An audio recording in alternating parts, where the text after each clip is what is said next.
Hello नमस्कार, कैसे हैं आप सभी। उम्मीद करते हैं आप सभी बेहतरीन होंगे। मैं आपके साथ लगभग एक सप्ताह बाद जुड़ रहा हूं। ठीक है, इसके लिए बहुत बहुत सॉरी। ठीक है, क्योंकि कुछ व्यस्तता थी, इसके कारण हम आपके साथ जुड़ नहीं पा रहे थे। ठीक है, और बहुत सारे कारण थे, उसको हम गिना नहीं सकते हैं। ठीक है, क्वेश्चन को हम आगे बढ़ाएंगे। हमारा भी एग्जाम अब क्या हो गया, 20-22 दिन बचा है। आपका भी एग्जाम 20-22 दिन बचा है। आप उम्मीद करेंगे कि ये इस प्रत्येक क्वेश्चन को, प्रत्येक 100 क्वेश्चन को बेहतरीन ढंग से याद कीजिएगा। ये क्वेश्चन आपके लिए बहुत अति महत्वपूर्ण होगी। ठीक है, क्लास आज 11th से उठाया गया है, भूगोल। आगे बढ़ाते हैं हम लोग। चलिए इसको आगे बढ़ाते हैं। चलिए आगे बढ़ते हैं हम लोग। पहला क्वेश्चन क्या है, भूगोल में। भूगोल के 25 प्रश्न है। ठीक है, निम्नलिखित में से किस देश की सीमा भारत के साथ सबसे लंबी स्थलीय सीमा है। किस देश की सीमा भारत के साथ सबसे लंबी स्थलीय सीमा किसकी है। तो इससे आसान क्वेश्चन नहीं होगा धरती पे। किसकी? बांग्लादेश। किसका है? बांग्लादेश। ठीक है, बांग्लादेश।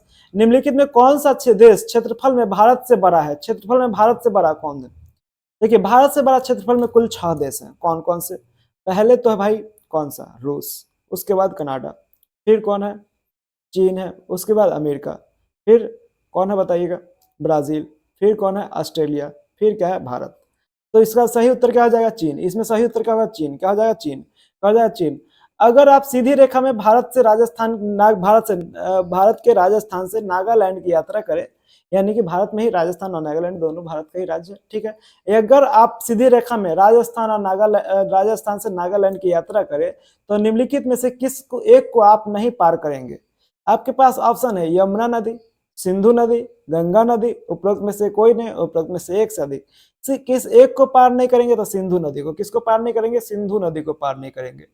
ठीक है, आगे बढ़ते हैं। भारत की सीमा के अंदर सीमा के अंदर आगे अंदर क्षेत्र। ठीक है, सीमा के अंदर क्षेत्र आगे समुद्र की ओर। ठीक है, समुद्र की ओर कितना फैला हुआ है बताइएगा। आपके पास ऑप्शन है समुद्री मील 12 समुद्री मील। ऑप्शन 2 है 21.9 किलोमीटर। ऑप्शन सी है 1.8 किलोमीटर। उपरोक्त में से एक से अधिक, उपरोक्त में से कोई नहीं। तो भारत के सीमा के अंदर अंदर क्षेत्र के आगे समुद्र कितना किलोमीटर फैला हुआ है? कितना फैला हुआ है?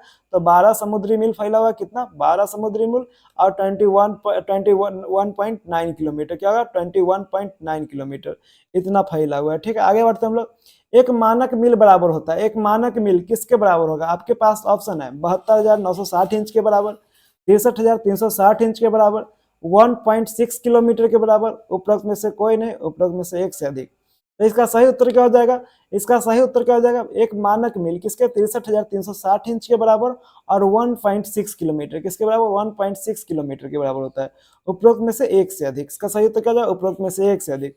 एक समुद्री मील बराबर होता है। एक समुद्री मील किसके बराबर होगा? आपके पास ऑप्शन है 1.8 किलोमीटर, 72,960 किलोमीटर, 1.6 किलोमीटर। इसका सही उत्तर क्या हो जाएगा? इसका सही उत्तर क्या हो जाएगा? 1.8 किलोमीटर और 72,960 इंच। ठीक है, कितना? 72,960 इंच।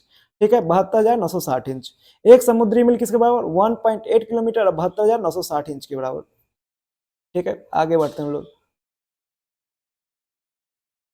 चलिए, कोई दिक्कत हो रहा है? कोई दिक्कत? आज आपके साथ बहुत दिनों पर हम ऐड हुए हैं। ठीक है, इसके लिए क्षमा चाहते हैं आपसे। विश्व के देश में आपसी समझ के तहत मानक एवं उत्तर किसके गुणक पर चुना जाता है? मानक एवं उत्तर किसके गुणक पर चुना जाएगा? तो इसका सही उत्तर क्या हो जाएगा? 7 डिग्री 30 मिनट। किस पर? 7 डिग्री 30 मिनट। केरल में निम्नलिखित में से कौन सी पहाड़ी पाई जाएगी? केरल में कौन सी पहाड़ी? आपके पास ऑप्शन है नीलगिरी, अन्नामलाई, इलायची, उपरोक्त में से एक से अधिक, उपरोक्त में से कोई नहीं। तो केरल में बताइए, केरल में कौन पाया जाएगा? अन्नामलाई और इलायची। क्या पाया जाएगा? अन्नामलाई और इलायची। जो नीलगिरी पहाड़ी कहाँ पर है? केरल, तमिलनाडु और कर्नाटक के जो बॉर्डर सीमा है वहां पर है। ठीक है, आगे बढ़ते हैं। निम्नलिखित में से किस नदी को बंगाल का शोक कहा जाता है? आपके पास ऑप्शन है गंडक, कोसी, सोन, दामोदर। ठीक है, क्या हो जाएगा? निम्नलिखित में से किस नदी को बंगाल का शोक कहा जाता है? इसका सही उत्तर क्या हो जाएगा? दामोदर। किसे कहा जाता है? दामोदर। बिहार कोसी नदी को बिहार का शोक कहा जाता है। कोसी नदी को किसका शोक? बिहार का शोक। चंदन वन किस तरह के वन के उदाहरण है? चंदन वन। आपके पास ऑप्शन है सदाबहार वन, डेल्टाई वन, पर्णपाती वन, उपरोक्त में से कोई नहीं, उपरोक्त में से एक से अधिक। तो इसका सही उत्तर क्या हो जाएगा? सदाबहार वन। क्या हो जाएगा? चंदन वन क्या है? सदाबहार वन के उदाहरण है। नंदा देवी जीव मंडल नीचे है, निम्नलिखित में से किस प्रांत में स्थित है? नंदा देवी। आपके पास ऑप्शन है बिहार, उत्तराखंड, उत्तर प्रदेश, उपरोक्त में से कोई नहीं, उपरोक्त में से एक से अधिक। तो नंदा देवी कहां पर है? जल्दी से बताइएगा। नंदा देवी कहां पर? उत्तराखंड में। कहां पर? उत्तराखंड में। कहां पर? उत्तराखंड। निम्नलिखित में कितने जीव मंडल नीचे यूनेस्को द्वारा मान्यता प्राप्त है? तो भारत में कुल कितने जीव मंडल नीचे है? तो 18 जीव मंडल नीचे है, ठीक है। उसमें कितने मान्यता प्राप्त है यूनेस्को के द्वारा? तो 12। कितने हैं? 12। कितने हैं? 12। इनमें से किस राज्य में भीषण बाढ़ आता है? किस राज्य में सबसे अधिक बाढ़ आता है? बाढ़ अधिक आती है? आपके पास ऑप्शन है बिहार, असम, पश्चिम बंगाल, पश्चिम बंगाल, ठीक है, पंजाब। उपरोक्त में से कोई नहीं, उपरोक्त में से एक से अधिक। तो सबसे अधिक बाढ़ कहां पर आएगी? असम में। कहां पर आती है? असम में आती है। कहां पर? असम में, ठीक है, असम में आएगी। आगे बढ़ते हुए क्वेश्चन को आगे बढ़ाते हुए, ठीक है, सबसे अधिक बाढ़ कहां पर आएगा? असम में। उत्तराखंड के किस जिले में मालपा भूस्खलन आपदा घटित हुई थी? मालपा भूस्खलन आपदा किस जिले में घटित हुई? पिथौरागढ़। कहां पर? पिथौरागढ़। कहां पर हुई? पिथौरागढ़, ठीक है। इनमें से किस राज्य में सर्दी के महीने में बाढ़ आती है? आपके पास ऑप्शन है असम, तमिलनाडु, केरल, पश्चिम बंगाल। उपरोक्त में से कोई नहीं, उपरोक्त में से एक से अधिक। इसका सही उत्तर क्या हो जाएगा? तमिलनाडु। क्या हो जाएगा? तमिलनाडु। किस राज्य में सर्दी के महीने में बाढ़ आती है? तमिलनाडु में। बर्फानी तूफान किस तरह की प्राकृतिक आपदा है? बर्फानी तूफान किस प्रकार की प्राकृतिक आपदा है? तो वायुमंडलीय, जलीय, भौमिकी, जीव मंडलीय। तो बर्फानी तूफान क्या होगा? बताइए। वायुमंडलीय आपदा हो जाएगा। क्या हो? वायुमंडलीय प्राकृतिक आपदा हो जाएगा। क्या हो जाएगा? वायुमंडलीय प्राकृतिक आपदा। हम किस प्रकार की आपदा के आने के समय एवं स्थान की भविष्यवाणी कर सकते हैं? आपके पास ऑप्शन है भूकंप, ज्वालामुखी, सुनामी, चक्रवात। हम किस प्रकार की आपदा के आने के समय एवं स्थान की भविष्यवाणी कर सकते हैं? आपके पास ऑप्शन है भूकंप, ज्वालामुखी, सुनामी, चक्रवात। देखिए, हम भूकंप, ज्वालामुखी, सुनामी का हम नहीं कर सकते हैं, ठीक है। चक्रवात का किसका कर सकते हैं? चक्रवात का। देश में बार बार हो रही प्राकृतिक आपदाओं से निपटने के लिए आपदा प्रबंधन अधिनियम कब बनाया गया?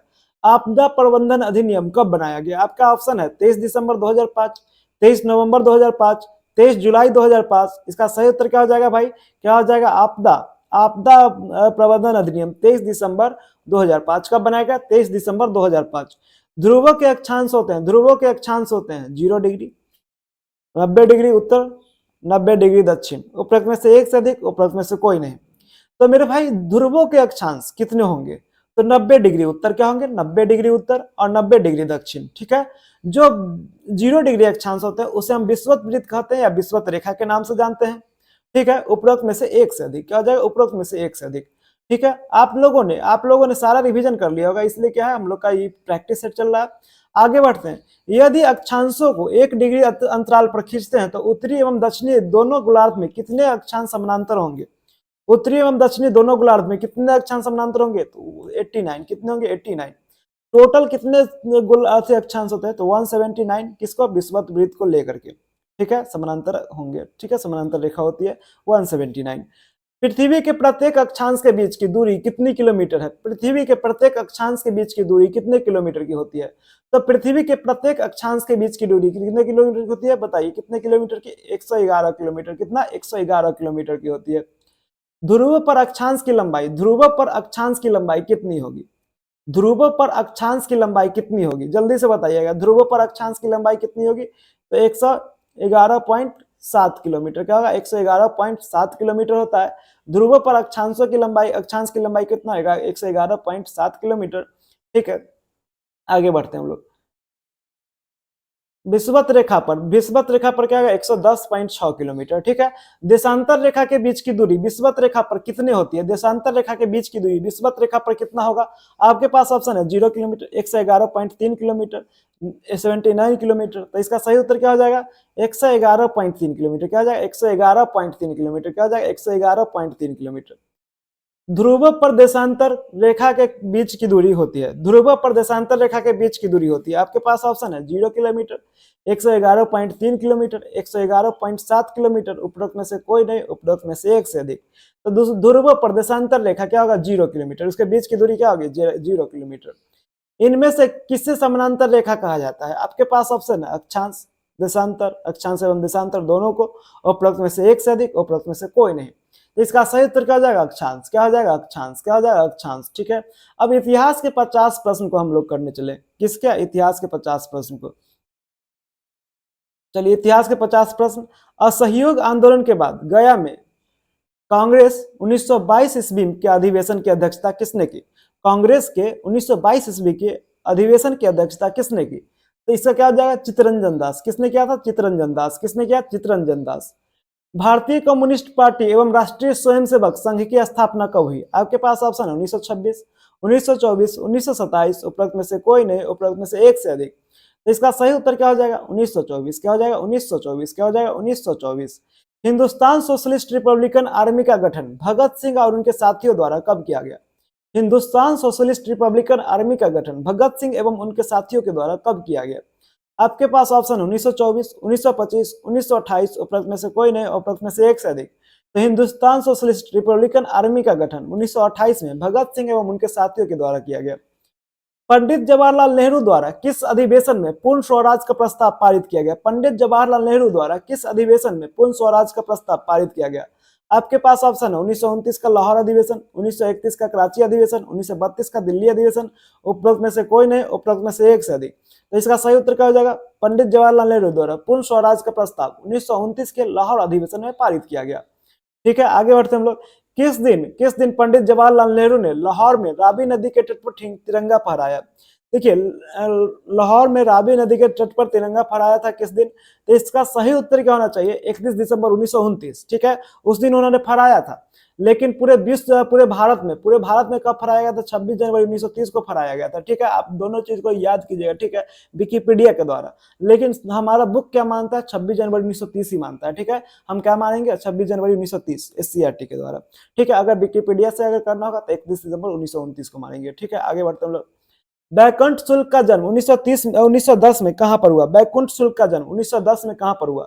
आपके पास ऑप्शन है वैशाली के नया गांव, वैशाली के जलालपुर, वैशाली के मथुरापुर, उपरोक्त में से कोई नहीं, उपरोक्त में से एक से अधिक।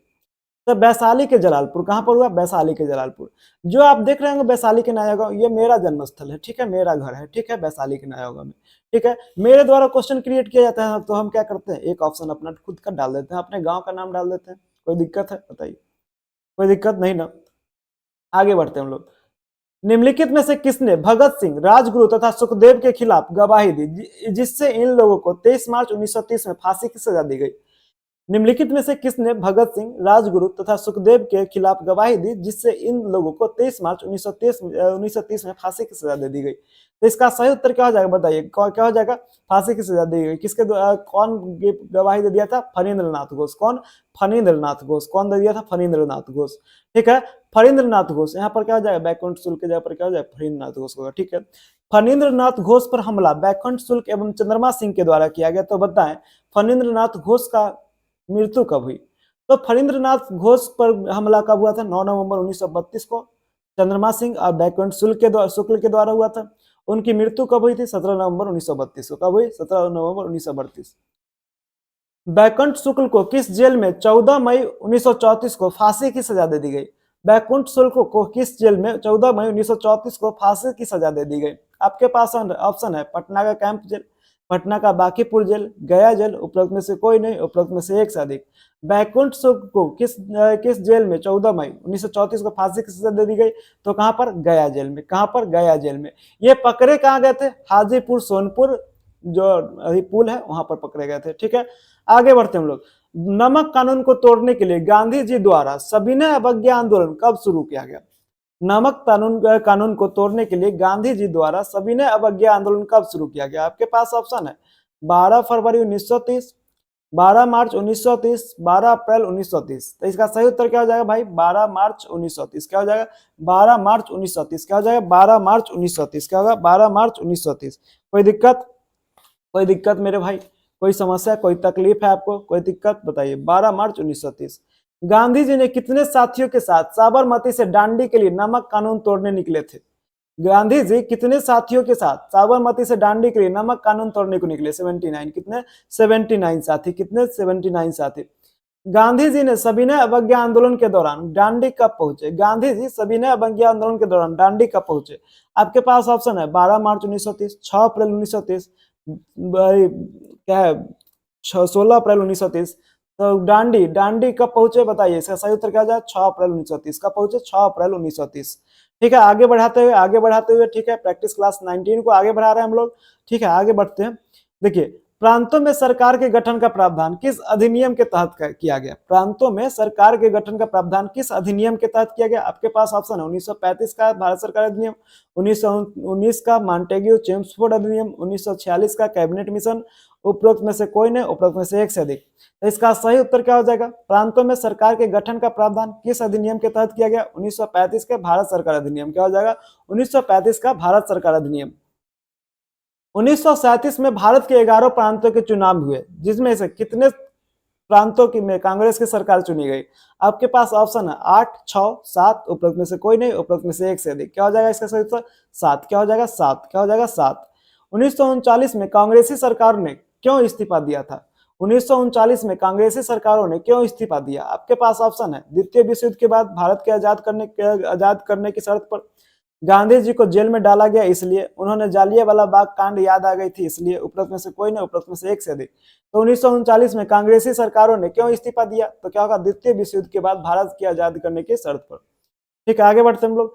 करो या मरो का नारा किस आंदोलन से संबंधित है? करो या मरो का नारा किस आंदोलन से संबंधित है? आपके पास ऑप्शन है सविनय अवज्ञा आंदोलन, भारत छोड़ो आंदोलन, चंपारण आंदोलन, उपरोक्त में से कोई नहीं, उपरोक्त में से एक से अधिक। तो सविनय अवज्ञा आंदोलन 1930 में हुआ, भारत छोड़ो आंदोलन 8 अगस्त 1942 को हुआ। ठीक है, चंपारण आंदोलन कब हुआ? तो 1917 में हुआ। तो करो या मरो का नारा किस आंदोलन से संबंधित है? तो भारत छोड़ो आंदोलन। किससे? भारत छोड़ो आंदोलन। ठीक है, कौन दिए थे? गांधी जी। भारत छोड़ो आंदोलन की शुरुआत कब हुई? भारत छोड़ो आंदोलन की शुरुआत कब हुई? तो इसका अभी तुरंत हम आंसर बताएं आपको। क्या? 8 अगस्त। 8 अगस्त 1942। क्या हो गया? 8 अगस्त 1942। 9 अगस्त 1942 को डब्ल्यू.जी. आर्चर जो पटना के तत्कालीन जिलाधिकारी थे, किनको गिरफ्तार किया था? 9 अगस्त 1942 को डब्ल्यू.जी. आर्चर जो पटना के तत्कालीन जिलाधिकारी थे, किनको गिरफ्तार किया था? तो डॉक्टर राजेंद्र प्रसाद को। किनको गिरफ्तार किया था? डॉक्टर राजेंद्र प्रसाद। किसको? डॉक्टर राजेंद्र प्रसाद। 11 अगस्त 1942 में पटना में विद्यार्थियों के एक जुलूस ने सचिवालय के सामने विधानमंडल की भवन पर राष्ट्रीय झंडा फहराने का प्रयास किया, जिसके विरोध में पुलिस फायरिंग द्वारा 7 छात्र मारे गए, जो इनमें से किस समूह के थे? तो ये 7 छात्र का नाम दिया हुआ है, 7 छात्र का। ठीक है, आपको आंसर बताना है किस समूह के थे। आपके पास ऑप्शन है उमाकांत सिन्हा, रामानंद सिन्हा, राजेंद्र सिंह, सतीश प्रसाद, जगपति कुमार, देवीपद चौधरी, गोविंद सिंह, क्या? रंगोविंद सिंह। ठीक है, उसके बाद उमाकांत सिन्हा, रामानंद सिन्हा, विजय विक्रम, सतीश प्रसाद, रघुपति, देवीपद चौधरी, रंगोविंद सिंह। ठीक है, फिर उसके बाद ऑप्शन सी है उमाकांत सिन्हा, गोविंद झा, राजेंद्र सिंह, रंजन राय, जगपति कुमार, देवीपद चौधरी, रंगोविंद सिंह। इसका सही उत्तर क्या हो जाएगा? बताइए, इसका सही उत्तर क्या हो जाएगा? Option number A. क्या हो जाएगा? Option number A. Option number B में मेरा विजय विक्रम मेरा दोस्त है, फ्रेंड है, उसका नाम है। ऑप्शन नंबर सी में रंजन राय मेरा फ्रेंड है, गोविंद झा मेरा फ्रेंड है, उसका नाम है। ठीक है, आगे बढ़ते हैं हम लोग। जिस जगह पर उसको याद नहीं कीजिएगा। ठीक है, ऑप्शन नंबर ए आपका सही है। ठीक है, जिस जगह पर 7 छात्र पुलिस फायरिंग में मारे गए, वहां स्वतंत्रता प्राप्ति के बाद शहीद स्मारक का निर्माण किया गया, जिसका अनावरण किसने किया? इसका सही उत्तर क्या हो जाएगा? राजेंद्र प्रसाद। क्या होगा? राजेंद्र प्रसाद। क्या हो जाएगा? राजेंद्र प्रसाद। सुभाष चंद्र बोस द्वारा निम्नलिखित में से कौन सा नारा दिया गया था? आपके पास ऑप्शन है जय हिंद, दिल्ली चलो, इनकलाब जिंदाबाद, उपरोक्त में से कोई नहीं, उपरोक्त में से एक से अधिक। क्या हो जाएगा इसका सही उत्तर? सुभाष चंद्र बोस द्वारा क्या होगा? जय हिंद और दिल्ली चलो। क्या होगा? जय हिंद और दिल्ली चलो। क्या होगा? जय हिंद और दिल्ली चलो। नेताजी अफगानिस्तान के रास्ते जर्मनी कब गए थे? नेताजी अफगानिस्तान के साथ रास्ते जर्मनी कब गए? आपके पास ऑप्शन 1943, 1941, 1944, उपरोक्त में से कोई नहीं, उपरोक्त में से एक से अधिक। तो नेताजी अफगानिस्तान के रास्ते जर्मनी कब गए? 1941 में। कब गए? 1941 में। आजाद हिंद फौज का गठन सुभाष चंद्र बोस द्वारा कब किया गया? आजाद हिंद फौज का गठन सुभाष चंद्र बोस द्वारा कब किया गया? तो आजाद हिंद फौज का गठन सुभाष चंद्र बोस द्वारा जुलाई 1943 में किया गया, जुलाई 1943 में। ठीक है, आजाद हिंद सरकार का गठन सुभाष चंद्र बोस ने कहां पर किया था? आजाद हिंद सरकार का गठन सुभाष चंद्र बोस ने कहां पर किया? बताइए। आजाद हिंद फौज का गठन उन्होंने किया था जापान में। आजाद हिंद सरकार का गठन उन्होंने क्या किया? सिंगापुर में। कहां पर किया? सिंगापुर। ठीक है, कहां पर किया? सिंगापुर। ठीक है, आगे बढ़ते हैं हम लोग। सिंगापुर में 18 मार्च 1944 को आजाद हिंद फौज इम्फाल पहुंचकर कितने भारतीय जमीन को आजाद करा लिया था? तो इम्फाल पहुंचकर 18 मार्च 1944 में क्या किया? 250 वर्ग मील पर उन्होंने क्या किया? भारतीय जमीन को आजाद करा दिया। आजाद हिंद फौज के किन अधिकारियों पर 1945 में ब्रिटिश सरकार ने राजद्रोह का झूठा मुकदमा चलाया? आपके पास ऑप्शन है शाहनवाज, ढिल्लन, सहकल, उपरोक्त में से कोई नहीं, उपरोक्त में से एक से अधिक। तो किस पर चलाया? शाहनवाज पर, ढिल्लन पर और सहगल पर। ठीक है, उपरोक्त में से एक से अधिक। क्या हो जाएगा? उपरोक्त में से एक से अधिक। ठीक है, आगे बढ़ते हैं हम लोग। आजाद हिंद फौज के अधिकारियों आजाद हिंद फौज के अधिकारियों के पक्ष में निम्नलिखित समूह के किन वकीलों ने मुफ्त मुकदमा लड़ा? आजाद हिंद फौज के अधिकारियों के पक्ष में निम्नलिखित समूह के किन वकीलों ने मुकदमा लड़ा? आपके पास ऑप्शन है जेबी कृपलानी, भूला भाई देसाई, डॉक्टर काटजू, डॉक्टर तेज बहादुर सप्रू, जवाहरलाल नेहरू। ऑप्शन बी है भूला भाई देसाई, डॉक्टर काटजू, डॉक्टर तेज बहादुर सप्रू, जवाहरलाल नेहरू। ऑप्शन सी है डॉक्टर राजेंद्र प्रसाद, भूला भाई देसाई, डॉक्टर काटजू, डॉक्टर तेज बहादुर सप्रू, भीमराव अम्बेडकर। तो मेरे भाई इसका सही उत्तर क्या हो जाएगा? भूला भाई देसाई, डॉक्टर काटजू, डॉक्टर तेज बहादुर सप्रू, जवाहरलाल नेहरू। ठीक है, मुस्लिम लीग के दो राष्ट्रों के सिद्धांत को उन्होंने कब मुसलमानों के लिए स्वतंत्र राज्य की मांग की को लेकर? ठीक है, उन्होंने कब की? मुस्लिम लीग ने 1940 में। कब किया? 1940 में। कब किया? 1940 में। ब्रिटिश सरकार ने पाकिस्तान की मांग और भारत की स्वतंत्रता के संबंध में अध्ययन करने के लिए 3 सदस्यीय कैबिनेट मिशन को भारत कब भेजा? तो कैबिनेट मिशन भारत कब आया था भाई? 24 मार्च 1946 कब आया था? 24 मार्च 1946 कब आया था? 24 मार्च 1946 को आया। मुस्लिम लीग ने पाकिस्तान की मांग के समर्थन में प्रत्यक्ष कार्रवाई दिवस कब मनाया? प्रत्यक्ष कार्रवाई दिवस बताइए। प्रत्यक्ष कार्रवाई दिवस कब मनाया गया मुस्लिम लीग के द्वारा? कब मनाया गया? आपके पास ऑप्शन है 16 मई, 19 मार्च 1946, 16 अगस्त 1946, उपरोक्त में से कोई नहीं, उपरोक्त में से एक से अधिक। तो प्रत्यक्ष कार्रवाई दिवस 16 अगस्त 1946 को मनाया गया। कब? 16 अगस्त 1946। कैबिनेट मिशन के सदस्य निम्नलिखित में से कौन से नहीं थे? कौन नहीं थे? कैबिनेट मिशन के सदस्य कौन नहीं थे? तो कैबिनेट मिशन के सदस्य थे कौन? Sir Pethick Lawrence, sir Stafford Cripps, AB Alexander, सभी क्या थे? सदस्य थे। कौन नहीं थे? तो उपरोक्त में से कोई नहीं। क्या? उपरोक्त में से नहीं थे, कोई नहीं थे। ठीक है, सभी लोग कैबिनेट मिशन के सदस्य थे। कैबिनेट मिशन का क्या सुझाव था? कैबिनेट मिशन का सुझाव, कैबिनेट मिशन क्या बोला था? बताया था, क्या बताया था? अविभाजित भारत। क्या बताया था? उसमें से क्या सुझाव दिया? अविभाजित भारत का। लॉर्ड माउंटबेटन ने किस अधिनियम के तहत भारत को विभाजित कर दिया? लॉर्ड माउंटबेटन ने किस अधिनियम के तहत भारत को विभाजित कर दिया? आपके पास ऑप्शन है भारत सरकार अधिनियम 1909, भारत सरकार अधिनियम 1935, भारत स्वतंत्रता अधिनियम 1947, उपरोक्त में से कोई नहीं, उपरोक्त में से एक से अधिक। लॉर्ड माउंटबेटन ने किस अधिनियम के तहत भारत को विभाजित कर दिया? इसका सही उत्तर क्या हो जाएगा? भारत स्वतंत्रता अधिनियम 1947 के तहत। पाकिस्तान को कब स्वतंत्र राज्य बनाया गया? तो पाकिस्तान और भारत कब अलग हुआ? 14 अगस्त को पाकिस्तान अलग हुआ। भारत कब हुआ? 15 अगस्त को स्वतंत्र हुआ। ठीक है, 14 अगस्त को पाकिस्तान स्वतंत्र हुआ। मैसूर के शासक टीपू के महल की दीवारें किससे सजाते थे? मैसूर के शासक टीपू के महल की दीवारें किससे सजाते थे? आपके पास ऑप्शन है किरमित से, भित्ति चित्र से, परिप्रेक्ष्य विधि से, उपरोक्त में से कोई नहीं, उपरोक्त में से एक से अधिक। तो इसका सही उत्तर क्या हो जाएगा? मैसूर के शासक टीपू की महल की दीवारें क्या होती थी? भित्ति चित्र से। किससे? भित्ति चित्र। ठीक है, यूरोपीय चित्रकार यूहान जोफानी भारत कब आया? यूहान जोफानी भारत कब आया? तो इसका सही उत्तर क्या होगा? 1780। क्या हो जाएगा? 1780 में। कब आया? 1780। ठीक है, आगे बढ़ता हूं मैं, आगे बढ़ता हूं। आर्थिक राष्ट्रवाद के प्रवर्तक किससे कहा जाता है? आपके पास ऑप्शन है रमेश चंद्र दत्त, राजा राम मोहन राय, दादा भाई नौरोजी, उपरोक्त में से कोई नहीं, उपरोक्त में से एक से अधिक। आर्थिक राष्ट्रवाद के प्रवर्तक किसे कहा जाता है? तो रमेश चंद्र दत्त। किसे कहा जाता है? रमेश चंद्र दत्त। साहित्यक देशभक्ति किसकी रचना है? साहित्यक देशभक्ति किसकी रचना? आपके पास ऑप्शन है रमेश चंद्र दत्त, डब्ल्यू.सी. बनर्जी, सी.आर. दास, उपरोक्त में से कोई नहीं, उपरोक्त में से एक से अधिक। तो साहित्यक देशभक्ति किसकी है? तो बताइए। रमेश चंद्र दत्त। किसकी? रमेश चंद्र दत्त। वंदे मातरम बंकिम चंद्र चटर्जी द्वारा रचित किस उपन्यास से लिया गया? वंदे मातरम किस उपन्यास से लिया गया? तो आनंद मठ। किससे लिया गया? आनंद मठ। किससे लिया गया? आनंद मठ। किससे लिया गया? आनंद मठ। ठीक है, आगे बढ़ते हम लोग। आनंद मठ से लिया गया। निम्नलिखित में कौन बंगाली उपन्यासकार ताराशंकर बंदोपाध्याय की रचना है? आपके पास ऑप्शन आनंद मठ, गणदेवता, पंचग्राम। निम्नलिखित में से कौन सा बंगाली उपन्यासकार ताराशंकर बंदोपाध्याय की रचना है? क्या हो जाएगा सही उत्तर? गणदेवता और पंचग्राम। क्या हो जाएगा? गणदेवता और पंचग्राम। क्या हो जाएगा? गणदेवता और पंचग्राम। ठीक है, आगे बढ़ते हम लोग। हिंदी साहित्य में आधुनिक युग के प्रवर्तक कौन रहे हैं? हिंदी साहित्य में आधुनिक युग के प्रवर्तक कौन रहे हैं? आपके पास ऑप्शन है प्रेमचंद, तुलसीदास, भारतेंदु, उपरोक्त में से कोई नहीं, उपरोक्त में से एक से अधिक। तो आधुनिक हिंदी साहित्य में आधुनिक युग के प्रवर्तक कौन रहे? भारतेंदु। कौन रहे? भारतेंदु। ठीक है, भारतेंदु द्वारा रचित निम्नलिखित में से कौन सी रचना है? भारतेंदु ने कौन सी रचना करी थी? ठीक है, आपके पास ऑप्शन है अंधेर नगरी, चौपट राजा, भारत दुर्दशा, आहुति, उपरोक्त में से कोई नहीं, उपरोक्त में से एक से अधिक। तो भारत नगरी बताइए, भारतेंदु द्वारा रचित निम्नलिखित में कौन सी रचना है बताइए। अंधेर नगरी, चौपट राजा, भारत दुर्दशा। क्या हो जाएगा, अंधेर नगरी, चौपट राजा, भारत दुर्दशा। उपरोक्त में से एक से अधिक। सारे जहां से अच्छा हिंदुस्तान हमारा कविता की रचना किसने किया।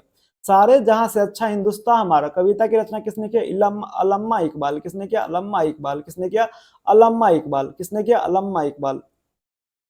ठीक है, आगे बढ़ते हैं।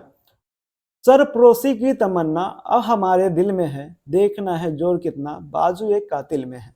किसने लिखा, आपके पास ऑप्शन है बिस्मिल अजीमाबादी, अल्लामा इकबाल, चंद्रशेखर आजाद, उपरोक्त में से कोई नहीं, उपरोक्त में से एक से अधिक। तो क्या हो जाएगा, सरफरोशी की तमन्ना अब हमारे दिल में है, किसने लिखा, बिस्मिल अजीमाबाद। किसने लिखा, बिस्मिल अजीमाबाद। निम्नलिखित में कौन सा समाचार पत्र अबुल कलाम आजाद द्वारा नहीं निकाला गया। आपके पास ऑप्शन है अल हिलाल, अल बलाग, दिल्ली अखबार, उपरोक्त में से कोई नहीं, उपरोक्त में से एक से अधिक। तो उनके द्वारा नहीं निकाला गया, तो दिल्ली अखबार नहीं निकाला गया, जो कि उर्दू अखबार था, 1857 की क्रांति के समय चल रहा था यह अखबार।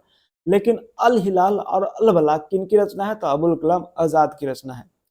लकड़ी या धातु के छापे से कागज पर बनाई गई तस्वीर को क्या कहा जाता था। आपके पास ऑप्शन है एल्बम, उत्कीर्ण चित्र, रूप चित्र, उपरोक्त में से कोई नहीं, उपरोक्त में से एक से अधिक। तो क्या हो जाएगा, उत्कीर्ण चित्र। क्या हो जाएगा, उत्कीर्ण चित्र। क्या हो जाएगा, उत्कीर्ण चित्र। औपनिवेशिक काल में बनाए गए छवि चित्र डैश होते थे। औपनिवेशिक काल में किस प्रकार के छवि चित्र बनाए जाते थे। आपके पास ऑप्शन है आभासी, आदमकद, आदमी से छोटा, उपरोक्त में से कोई नहीं, उपरोक्त में से एक से अधिक। तो औपनिवेशिक काल में किस प्रकार के, आदमकद, जितना बड़ा आदमी है उसी हिसाब, जितना आदमी का हाइट होता है उसी हिसाब से बनाया जाता था फिगर, पिक्चर बनाया जाता था। ठीक है, आगे बढ़ते हम लोग। अंग्रेजों के विजय को दर्शाने के लिए डैश चित्रकारी की जाती थी। अंग्रेजों के विजय को दर्शाने के लिए परिप्रेक्ष विधि से चित्रकारी की जाती थी। किससे, परिप्रेक्ष विधि से चित्रकारी की जाती है। ठीक है, कब लंदन के आर्ट गैलरी में, लंदन के आर्ट गैलरी में कब मधुबनी पेंटिंग प्रदर्शनी लगाई गई। लंदन के आर्ट गैलरी में 1942 में मधुबनी पेंटिंग प्रदर्शनी लगाई गई थी। आगे बढ़ता हूं मैं, चलिए आगे बढ़ते चले। मधुबनी शैली में आंगन या चौखट के सामने जमीन पर बनाया जाने वाला चित्र किस प्रकार का था। मधुबनी शैली में आंगन या चौखट के सामने जमीन पर बनाया जाने वाला चित्र किस प्रकार था, अरिपन चित्र। कौन था, अरिपन चित्र। भित्ति चित्र क्या होता था, जो दीवारों पर बनाया जाता था। क्या होता था, भित्ति चित्र दीवारों पर बनाया जाता था। मधुबनी शैली में दो प्रकार के पिक्चर बनाए जाते थे, एक भित्ति चित्र, एक क्या होते थे, अरिपन चित्र। भित्ति चित्र में भगवानों का जो लीला था, उनका कहानी था, उनको दर्शाया गया। अरिपन में क्या है, चौखट उखट पर, चौखट के सामने जमीन पर बनाया जाता था। देखिए आगे बढ़ते हम लोग। विज्ञान के 25 प्रश्न को करते हैं। दाब का एसआई मात्रक, देखिए बहुत ही आसान क्वेश्चन विज्ञान का आज है। पास्कल। क्या है, दाब का एसआई मात्रक पास्कल। क्या है, पास्कल। गैसीय दाब का मात्रक, गैसीय दाब का मात्रक क्या होता है, एटमॉस्फेयर। क्या होता है, एटमॉस्फेयर। क्या होता है, एटमॉस्फेयर। एक एटीएम किसके बराबर होगा, एटीएम, एक एटीएम किसके बराबर, 1.01 गुना 10⁵ पास्कल। किसके किसके बराबर, पास्कल के बराबर। किसके बराबर, पीए हो जाएगा, पीए हो जाएगा। क्या हो जाएगा, सब में पीए लगा दीजिएगा, पास्कल। क्या हो जाएगा, पास्कल हो जाएगा। क्या हो जाएगा भाई, पास्कल। ठीक है, सब में ए लगा दीजिएगा, पी ए लगा दीजिएगा। निम्नलिखित में से कौन ठोस की विशेषता है। ठोस की विशेषता कौन है, आपके पास ऑप्शन है सिंपिड होगा, आकार निश्चित है, आयतन निश्चित है, उपरोक्त में से कोई नहीं, उपरोक्त में से एक से अधिक। तो देखिए ठोस का विशेषता ये नहीं है, संपिड नहीं होगा। ठीक है, लेकिन आयकर, उसका आकार निश्चित होगा, उसका आयतन निश्चित होगा, उपरोक्त में से एक से अधिक। ऑप्शन नंबर बी और सी सही है। दो विभिन्न पदार्थों के कणों को स्वतः मिलाना क्या कहलाता है। अगर दो विभिन्न पदार्थ के कण स्वतः मिलने लगे तो उसे हम किस नाम से जानते हैं। आपके पास ऑप्शन है गलन, पथन, विसरण, उपरोक्त में से कोई नहीं, उपरोक्त में से एक से अधिक। दो विभिन्न पदार्थों के कणों को स्वतः मिलाते हैं तो क्या कहलाएगा, विसरण कहलाएगा। क्या कहलाएगा, विसरण कहलाता है। क्या कहलाता है, विसरण। तापमान बढ़ने से पदार्थ के कणों की गति क्या होगी। तापमान बढ़ने से पदार्थ के कणों की गति क्या होगी। आपके पास ऑप्शन है तापमान बढ़ने से पदार्थ के कणों की गति क्या होगी, अपरिवर्तित रहेगी, बढ़ जाएगी, कम हो जाएगी, उपरोक्त में से कोई नहीं, उपरोक्त में से एक से अधिक। तापमान बढ़ने पर क्या होगा, जल्दी से बताइए। इसका सही उत्तर क्या हो जाएगा, कणों की गति क्या हो जाएगी, बढ़ जाएगी। क्या हो जाएगी, कणों की गति बढ़ जाएगी। अंतरराष्ट्रीय मानक पद्धति के अनुसार आयतन का मात्रक क्या होता है। अंतरराष्ट्रीय मानक पद्धति के अनुसार आयतन का मात्रक क्या होता है, जल्दी से बोलिएगा। घन मीटर। क्या होता है, घन मीटर। क्या होता है, घन मीटर। ठीक है, आयतन मापने का साधारण मात्रक क्या है। आयतन हम किससे मापते हैं, तो आयतन हम किससे मापते हैं, इससे आसान क्वेश्चन नहीं होगा। किससे, लीटर से। किससे मापते हैं, लीटर से। आप किस जल की सतह को, आप किसी जल की सतह को क्यों नहीं काट पाते, क्योंकि उनके कणों के बीच आकर्षण बल होता है। क्या होता है, ऑप्शन नंबर बी। क्या होता है, उनके कणों के बीच क्या होता है, आकर्षण बल होता है। बल लगाने पर ठोस में क्या परिवर्तन होते हैं? बल लगाने पर ठोस में क्या परिवर्तन होंगे? उनके आकार में परिवर्तन आता है, उनके आयतन बदल जाते हैं, वे टूट जाएंगे, उपरोक्त में से कोई नहीं, उपरोक्त में से एक से अधिक।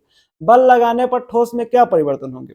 तो बल लगाने पर ठोस टूट जाएंगे, ठीक है, उनके आकार में परिवर्तन नहीं आएगा, उनके आयतन में परिवर्तन नहीं आता है, वे टूट जाएंगे। ठीक है, आगे बढ़ते हैं। स्पंज ठोस है फिर भी यह संपीड़ है, ठीक है, क्यों? क्योंकि स्पंज में क्या होता है? स्पंज में छोटे छोटे छिद्र होते हैं जिसमें वायु का समावेश होता है। ठीक है, ऑप्शन नंबर बी सही उत्तर हो जाएगा। निम्नलिखित में कौन घनत्व के अनुसार बढ़ते क्रम में होना चाहिए? आपके पास ऑप्शन है वायु, चिमनी का धुआं, शहद, जल, पेंसिल, लोहा। ऑप्शन बी है वायु, चिमनी का धुआं, जल, शहद, पेंसिल, लोहा। ठीक है, ऑप्शन सी है चिमनी का धुआं, जल, शहद, वायु, पेंसिल, लोहा। तो इसका सही उत्तर क्या हो जाएगा? वायु। वायु, चिमनी का धुआं, जल, शहद, पेंसिल, लोहा। ठीक है, ऑप्शन नंबर बी क्या हो जाएगा? इसका सही उत्तर हो जाएगा। आगे बढ़ते हैं हम लोग। आज आपका क्या है? 9th का पहला चैप्टर का है, ठीक है, उसी से आपका क्वेश्चन लिया गया है। कल भी आपका यही 9th का पहला चैप्टर, 9th का दूसरा चैप्टर, 9th का तीसरा चैप्टर का क्वेश्चन होगा। लकड़ी की मेज ठोस कहलाती है। लकड़ी की मेज ठोस कहलाती है क्यों? क्योंकि इसके कणों का घनत्व बहुत अधिक होता है, इसके आकार निश्चित होते हैं, इसके आयतन निश्चित होता है, उपरोक्त में से कोई नहीं, उपरोक्त में से एक से अधिक। तो लकड़ी की मेज ठोस क्यों कहलाती है? सभी लोग बोलिएगा, सभी लोग बोलिएगा क्यों कहलाती है? क्योंकि इसके कणों का घनत्व बहुत अधिक होगा, इसके आकार निश्चित होंगे, इसके आयतन निश्चित होंगे। ठीक है, ऑप्शन नंबर क्या हो जाएगा? ई हो जाएगा सही उत्तर। ठीक है, निम्नलिखित में से किसे सबसे अधिक संपीड़ित किया जा सकता है? सबसे ज्यादा किसको दबाया जा सकता है, किसको संपीड़ित किया जा सकता है? क्या हो जाएगा? गैस। किसे? गैस को। किसे? गैस को। ठीक है, हमारे आसपास के द्रव्य 3 अवस्थाओं में विद्यमान होती है। ठीक है, कौन कौन सी व्यवस्थाएं?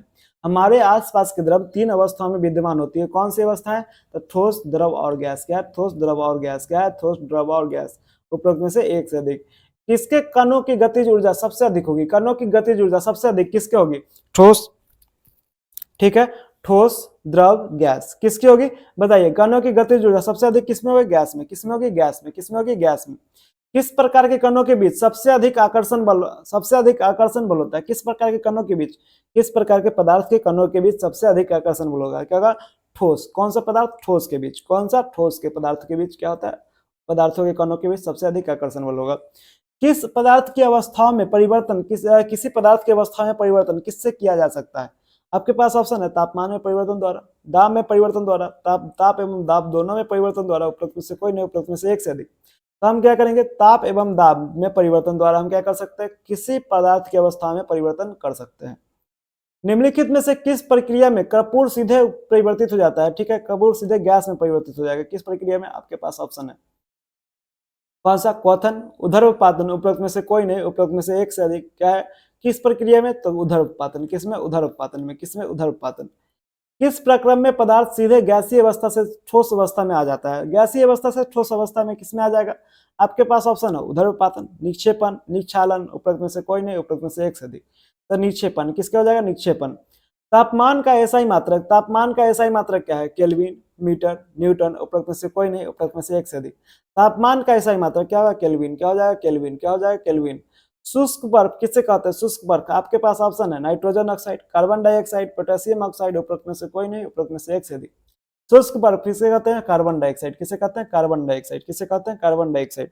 वह न्यूनतम तापमान जिस पर ठोस पिघलकर द्रव बन जाता है, वह न्यूनतम तापमान जिस पर ठोस पिघलकर द्रव बन जाता है, क्या कहलाएगा? आपके पास ऑप्शन है क्वथनांक, संगलन, गलनांक, उपरोक्त में से कोई नहीं, उपरोक्त में से एक से अधिक।